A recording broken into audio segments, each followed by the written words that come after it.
이렇게 해보세요. 제시입니다. 여러분 안녕하세요. 오늘 입춘이었어요. 그런데 서울에는 눈이 내렸답니다.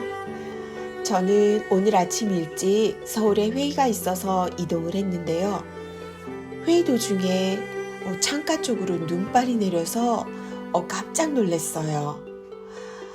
여하튼 찬 기운 속에 눈 내리는 서울 하늘을 보고 이런저런 생각이 들더라고요. 지금은 집에 돌아와서 가만히 생각을 하다 보니까 제가 처음에 수필을 배우면서 습작으로 썼던 작품이 떠올랐어요. 서울길을 오가면서 그때 들었던 생각들을 작품으로 썼던 건데 오늘은 그 작품을 한 편 읽는 것으로 마무리하려고 합니다. 물론 처음에 작성한 거라 많이 부족하고 그렇지만 이것도 추억이니까 기록으로 한번 남겨보고자 합니다. 제목은 정지된 액자 속을 드나드는 삶으로 제가 정했어요. 그럼 한번 읽어보도록 하겠습니다. 정지된 액자 속을 드나드는 삶. 오늘따라 정지된 모습이 새롭다. 내가 아닌 남이 보인다. 멈춰선 곳에서 나의 시선을 따라 남의 이야기가 마음에 담긴다. 바쁘게 내용물을 가방 속에 챙겨 넣으며 발걸음을 옮긴다. 동대구 역으로 들어서면서 다른 곳에 눈길이라곤 주지 않는다. 오로지 안내판을 통해 서울로 가는 승강장을 확인하고 사람들 사이를 지나 익숙하게 플랫폼에 다다른다. 플랫폼에 서서 다시 한번 열차표를 확인하고 지정된 탑승 구간 앞에 선다. 정신없이 부산스러웠던 아침부터 이 순간까지 모든 게 안도의 한숨으로 미소를 선물한다. 마음의 여유가 뭉게구름을 탄 기분이다. 이른 아침에도 불구하고 서울로 가는 사람들은 늘 붐빈다. 모두 무슨 일로 가는 걸까? 라는 생각이 드는 것과 동시에 그들을 바라본다. 한결같이 핸드폰과 눈맞춤을 하는 듯 정지되어 있다. 그런 모습을 보면 나는 구스타프 크림트의 키스라는 명화가 떠오른다. 황홀경에 빠진 남녀의 그림처럼 그들이 핸드폰과 사랑에 빠진 모습으로 비춰진다. 유독 금박과 금색 물감을 자주 사용한 크림트이기에 가끔 금색 휴대폰을 들고 무아지경에 빠진 사람들을 보면 흡사 그림과 일체된 모습으로 보인다. 혼자 웃음이 터져 나오니 유쾌한 기분이 든다. 잠시라도 내가 정지되어 바라보는 남은 모두 행복 속에 담고 싶다. 정해진 틀 속에 초단위로 움직이는 플랫폼은 액자와 같다. 내 두 눈의 렌즈에 새로운 모습이 연속적으로 일어나는 것이다. 같은 선로에 서 있는 수많은 클림트의 명화처럼 나도 행복감에 젖어 고개를 드니 건너편 플랫폼의 광경이 그림처럼 비춰지는 것이다. 이럴 수가, 왜 여태 몰랐을까? 잦은 서울 출장길의 새로운 발견은 정지된 나의 여유에 기쁨을 더한다. 기차가 오기 전에 정물화 같은 아름다운 모습이 기차가 정지하고 그들을 싣고 지나가면 새로운 인물로 바뀐다. 다시 기차가 오면 다른 그림이 액자에 걸리는 것이다. 정지된 모습으로 비춰지는 플랫폼이 오늘따라 더욱 새롭다. 사람들의 움직임은 연속적으로 연결되어 정지된 액자 속으로 이동한다. 에스컬레이터를 타고 내려와서 액자 속으로 들어가면 인물이 구성되고 내용이 만들어진다. 한 손에 자전거 바퀴를 빼서 들고 다른 한 손으로 자전거 몸체를 들고 걸어 들어오는 사람. 큰 가방을 이리저리 굴려가며 손에서 놓치지 않으려고 애쓰며 의자에 자리를 잡고 앉는 사람. 빨간 구두에 멋진 외투 위로 핸드백을 걸친 젊은 여성들로도 채워진다. 그들은 거의 움직임 없이 대부분 클림트의 명화 한 장면을 연출하며 나에게 웃음을 선사한다. 그러는 사이에 우렁찬 굉음과 함께 위압적인 몸부림으로 기차가 선로를 따라 들어온다. 일제히 고개를 한 방향으로 돌린다. 마치 내가 영화감독이 되어 큐사인을 한 듯한 행동이다. 그 순간 나는 정지된 액자 속을 이동하는 영화를 찍는 기분에 휩싸인다. 잠시 여유가 나에게 주는 선물과 같은 기분이다. 기차가 지나가고 나면 영화의 첫 번째 씬이 마무리된다. 그리고 또다시 새로운 인물들이 정지된 액자 속 영화 주인공으로 등장한다. 대본도 없고 스텝도 없이 모두가 주인공이 된다.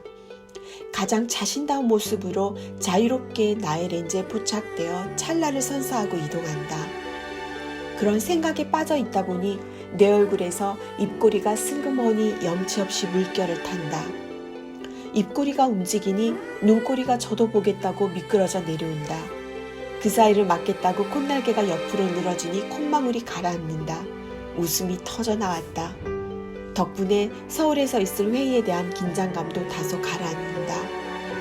문득 나는 어떤 정지된 모양으로 새로 비춰질까 생각하고 나서 그제야 나를 바라본다.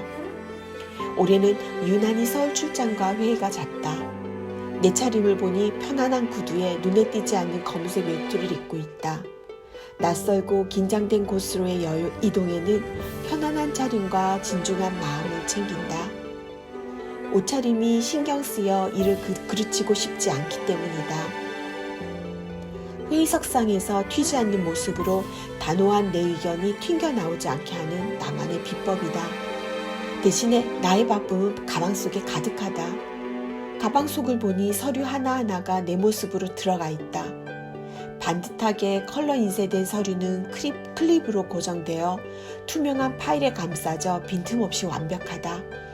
그 옆에 까만 글씨에 빨갛고 파란 글씨와 함께 형광펜까지 더해져 희한한 형태로 뭉개진 파일도 있다.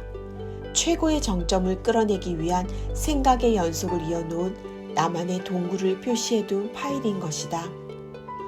가방을 들고 있는 내가 사실은 가방 속에 담겨져 있는 것 같다. 때로는 당당하고 멋진 모습으로, 때로는 뭉개진 서류 마냥 찌그러진 모습으로 있는 나를 보는 것 같다. 바쁘다는 것을 증명이라도 하려는 듯 제각각 타당성을 붙여 부산을 떤다. 바퀴 달린 듯한 발걸음으로 바쁘게 움직이기는 여사다. 나에 대한 생각에 빠져 있을 때 픽픽 하며 요란한 소리를 내며 정지된 액자 속 영화를 절정으로 이끈다. 기차가 요동치듯 위풍당당하게 둥근 앞골을 내밀고 포물선을 그리며 다가온다. 매끄럽게 잘 빠진 구렁이 같다는 생각을 한다. 지정된 탑승 구간 앞에 철커덕 소리와 함께 나를 맞이한다. 쇠판에 짧은 혀를 밀어내어 발판이 나오면 굳게 닫혔던 문이 열린다. 영화의 두 번째 씬이 끝나고 세 번째 씬이 시작되는 순간이다. 분명한 목적을 향해 멈추지 않는 질주는 계속된다. 세 번째 씬으로 펼쳐지는 기차 안의 여행은 나에게 새롭다.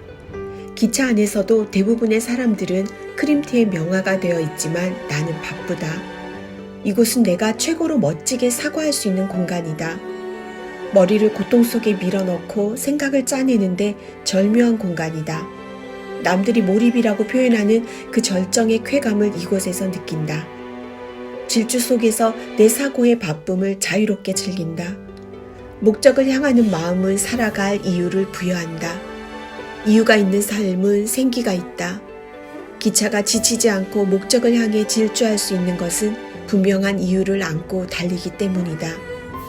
기차의 질주가 시작되면 나를 즐겁게 하듯 창밖의 온갖 풍경을 선사하며 스쳐 지나간다. 질주 속에서 바라보게 되는 풍경은 내가 선택할 수 없다. 기차는 함께하는 사람들의 수만큼 꿈과 목적을 싣고 한눈 팔지 않고 달린다. 도대체 이 길을 몇 번 왕복했을까? 지치지 않을까?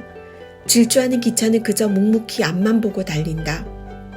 도착 시간이 다가오면 회의에서 발표할 내용들이 머릿속에서 어지럽게 충돌한다. 연속적인 질주의 억압은 영화 같은 새로운 발견을 통해 긴장을 미소로 전환시켜 마음을 보듬는다. 내리기 전에 가방 속에 있는 내 모습들에게 격려를 보내며 옷매무새를 가다듬는다. 서울역에 도착한다는 안내방송과 함께 기차는 온갖 쇳소리를 뭉친 마찰 굉음을 토해낸다. 너를 위한 내 수고를 알아주라. 고 말하는 것 같다. 질주하는 삶에서 우리 모두가 주인공이 되는 영화 대단원의 막이 내린다. 우리는 정지된 액자 속을 드나드는 삶을 살아간다. 누군가 스치고 지나간 인생의 선로를 또 다른 누군가가 지나간다. 때로는 선택할 수 없이 주어진 풍경만을 바라보며 질주하는 삶이라 하더라도 달리는 기분은 최고의 환희를 안겨주리라. 모든 것이 당연하고 익숙한 장소에 한결같은 걸음걸이로 바쁘게 스치던 이곳이 오늘은 남다르게 보인다. 정지된 순간에 정적과 찡한 마음이 뭉클하게 심장을 친다. 이상입니다. 지금 이 시간까지 저와 함께 해주셔서 너무너무 감사합니다. 여러분 힘내세요. 안녕히 계세요.